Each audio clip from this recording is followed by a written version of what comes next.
नमस्कार। एक महत्वपूर्ण घटनाक्रम वैश्विक जगत में, जहां पर साउथ कोरिया के राष्ट्रपति यून सुक येओल के खिलाफ गिरफ्तारी का वारंट उन्हीं की सरकार ने, यानी उन्हीं की अदालत ने जारी कर दिया।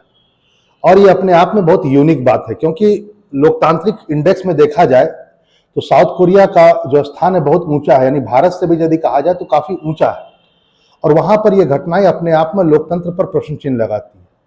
प्रश्न उठता है कि आखिर वहां की अदालत ने इनके खिलाफ गिरफ्तारी का वारंट क्यों जारी कर दिया। तो इसके पीछे जो छिपा हुआ रहस्य है, इसे शायद सब कोई जानता है। मेन प्रॉब्लम यहां पर है कि कुछ दिन पहले, आपको पता होगा, दिन था 3 दिसंबर। 3 दिसंबर को वहां की जो यून सरकार है, यानी राष्ट्रपति साहब जो है, इन्होंने वहां पर इमरजेंसी घोषित कर दी एकदम रात में, यानी यदि मैं कहूं मार्शल लॉ। और यह मार्शल लॉ लगभग 6 घंटे तक चला। इन्हें दबाव में आकर एट लास्ट मार्शल लॉ को हटाना पड़ा, मतलब मैं कहूं सैन्य शासन को हटाना पड़ा। लेकिन मुद्दा यहां पर यह फंस गया कि वह जो 6 घंटे जिस दौरान मार्शल लॉ लगा रहा, उस समय इन्होंने जो कृत्य किया, जो कार्य किया, वो इतने ज्यादा भयावह और भयानक थे। उसी का परिणाम यह निकला कि इनके खिलाफ इन्हीं की देश की अदालत ने गिरफ्तारी वारंट जारी कर दिया।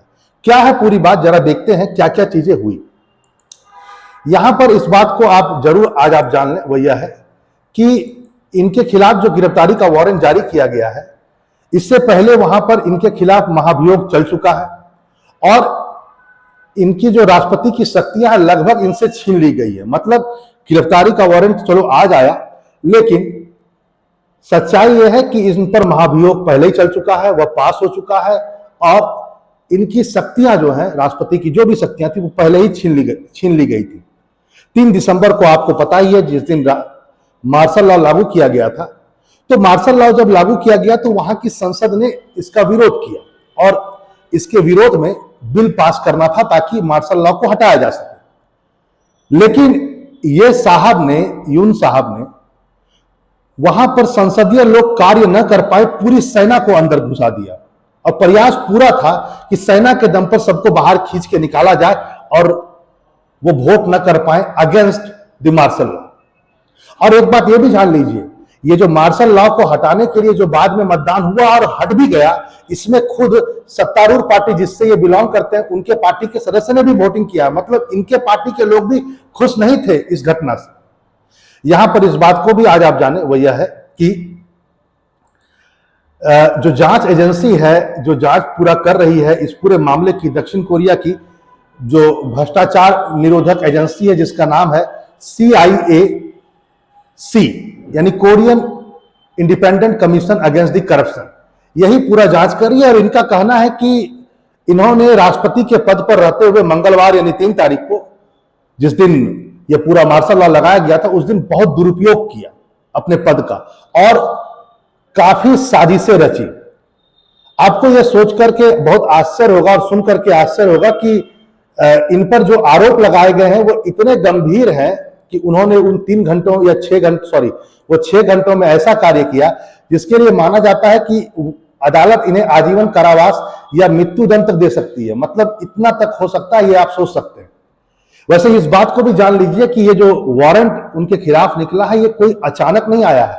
माना जाता है कि 3 बार ये जांच एजेंसी ने, यानी कि जो भ्रष्टाचार जांच एजेंसी है, उसने लगभग 3 बार इन्हें सम्मन भेजा था कि आप आइए और अपनी बातों को सामने में रखिए, लेकिन ये तीनों बार नहीं पहुंचे और अंततः एट लास्ट थक हार करके अदालत ने उन्हें, उनके खिलाफ वारंट जारी कर दिया। मामला क्या है जरा देखा जाए। जांच जो किया गया इस जांच एजेंसी के द्वारा, उन्होंने यह पाया कि जो मार्शल लॉ रात में लगाया गया, वहां पर पुलिस को संसद में आदेश दिया गया कि वह घुसे और वहां जाकर के जो संसदीय प्रतिनिधि हैं उनको रोका जाए इन मार्शल लॉ को विरोध में, जो वोटिंग हो रहा है उसको रोकने के लिए पुलिस को जो भेजा गया, वह एक बहुत ही गैर कानूनी कृत्य था और ऐसा जांच एजेंसी में कहा गया। जांच पूरा गोपनीय तरीके से सामने में आया। 6 घंटे तक जो जो चीजें हुई, ये जांच एजेंसियां पूरा उसका तफ्तील से जांच कर रही है और माना जा रहा है कि वहां के पुलिसकर्मियों ने बाकायदा संसद प्रतिनिधियों को साथ में, जो वहां की संसद है, उसमें हाथापाई भी की। यह अपने आप में वहां के कानून के हिसाब से एक बहुत ही बुरा है और वह अपराध की श्रेणी में आता है।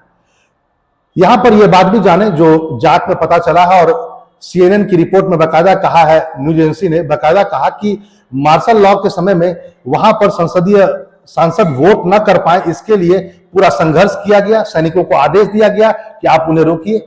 वहां की जो नेशनल असेंबली है, यानी कि वहां का जो पार्लियामेंट है, वहां पर और लोग अंदर न घुस पाए और सांसद अंदर न घुस पाए, इसके लिए क्या किया गया, कुर्सी और दूसरे फर्नीचर को लगा करके रास्ते को बैरिकेड किया गया कि वोटिंग प्रॉपर तरीके से ना हो पाए और कोई अंदर ज्यादा व्यक्ति घुस ना पाए। और जो घुस गए उन्हें भी बाहर निकालने के आदेश दिए गए थे सेना को बाकायदा यू के द्वारा। कुछ और बात है जो बहुत ही हास्यास्पद बात है, जैसे कि अभियोजन पक्ष ने यह बात भी कहा है कि जिस समय मार्शल लॉ लगाया गया उस समय जो बातें सामने में आई उसमें बाकायदा जो वार्तालाप हुआ है आर्मी और राष्ट्रपति के बीच में, उसमें यह कहा गया कि राष्ट्रपति ने उनसे कहा कि क्या आप संसद के अंदर नहीं घुस पाए हैं, तो शायद उन्होंने कहा हो कि दरवाजा हो सकता है बंद है, तो उन्होंने बाकायदा कहा कि दरवाजा तोड़ दो और उन्हें बाहर खींचो, यानी बाहर खींच के निकालो ताकि वो वोट न कर पाए। बाकायदा यह भी कहा गया, सामने में आ रहा है अब धीरे धीरे, कि दरवाजा तोड़कर अंदर घुसो और चले बने तो गोली भी चला दो। मतलब कि गोली चलाने के भी आदेश दे दिए गए थे कि यदि वोटिंग में दिक्कत होती है तो गोली चलाया जाए। यह कहना बड़ा मुश्किल है अभी कि गोली सीधा संसद प्रतिनिधियों पर चलाने की बात की गई थी या एक तरह से डराने की और हवाई फायरिंग की बात की गई थी। लेकिन यह अपने आप में गंभीर बात है कि कैसे आप किसी संसद प्रतिनिधि पर गोली चलाने के आदेश दे सकते हैं या गोली की बात संसद परिसर में कर सकते हैं। तो आपने देखा कि आज के तारीख में दक्षिण कोरिया जो लोकतांत्रिक इंडेक्स में बहुत ऊपर है, वहां की संसद बहुत ऊंचे है। एक तो वहां पर मार्शल लॉ ने तार तार कर दिया दक्षिण कोरिया के लोकतंत्र को और अब वहां के राष्ट्रपति कटघरे में आ चुके हैं और उनके खिलाफ गिरफ्तारी का वारंट वहां की अदालत ने जारी कर दिया। आज आप इस बात को भी जानें कि साउथ कोरिया के ऊपर में नॉर्थ कोरिया भी है जहां पर किम जोंग की सरकार है। आपको पता है वह तानाशाह व्यक्ति, और नॉर्थ कोरिया और साउथ कोरिया को जो अलग करने वाली रेखा है, यदि आपको आज जानना बहुत जरूरी है, 38 डिग्री पैरेलल लाइन माना जाता है। 38 डिग्री जो पैरेलल लाइन है वह दोनों को अलग करती है। चलिए, आपने इस चीज को देखा, फिर मिलते हैं एक नए टॉपिक के साथ। नमस्कार।